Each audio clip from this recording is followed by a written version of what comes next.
All right, folks, worried about recession? Cut taxes, not interest rates. And that's the subject of tonight's riff. All right, so at his press conference yesterday, former President Trump made it absolutely 100% clear that he was the candidate of tax cuts and Kamala Harris the candidate of tax increases.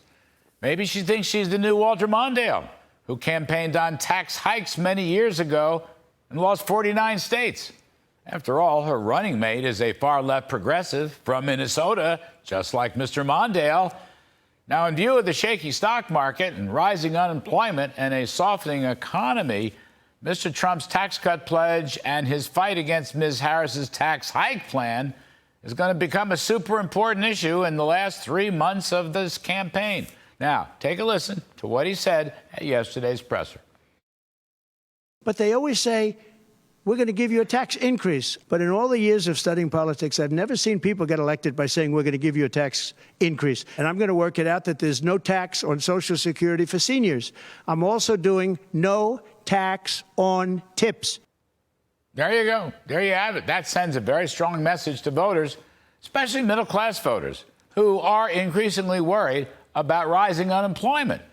For example, good piece by columnist Selena Zito, writing in the New York Sun, reminds us that middle America, after struggling with high prices for 3.5 years, are now faced with rising unemployment.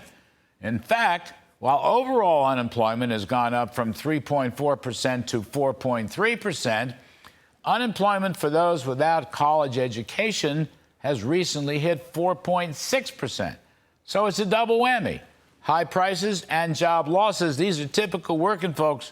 They're hard hats. They're oil and gas workers. They're people that toil every day with their hands.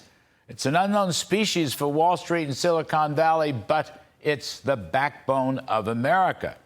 And Trump is talking directly to them when he says, I'm going to cut your taxes and fatten your paychecks. Now, here, take a listen to some more.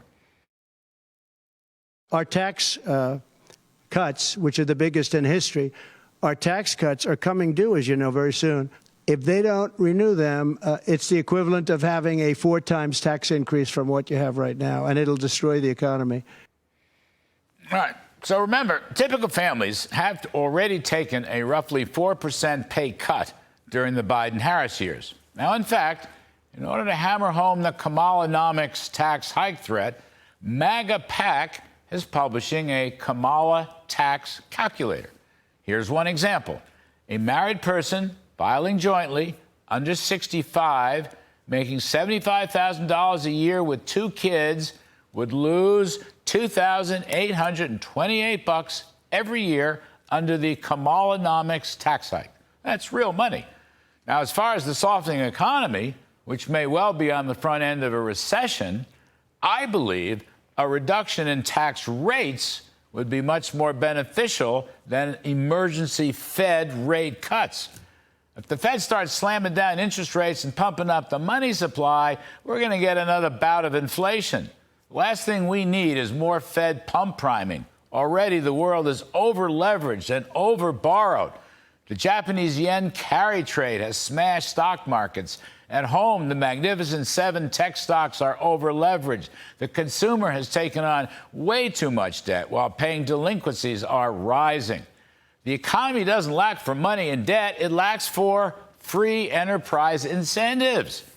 But suppose Washington is really worried about recession. Then how about an emergency reduction in business and personal tax rates? That would boost economic incentives to generate more work effort and produce more goods, which would increase growth and curb prices. And then layer onto that some drill, baby, drill to produce more oil and gas at lower energy prices. More growth, lower inflation. This is basically what Mr. Trump is talking about. Tax cuts spur growth and opportunity. Tax hikes will bury us into recession. This is why Trump's tax cut message is so totally on target. And that is the riff.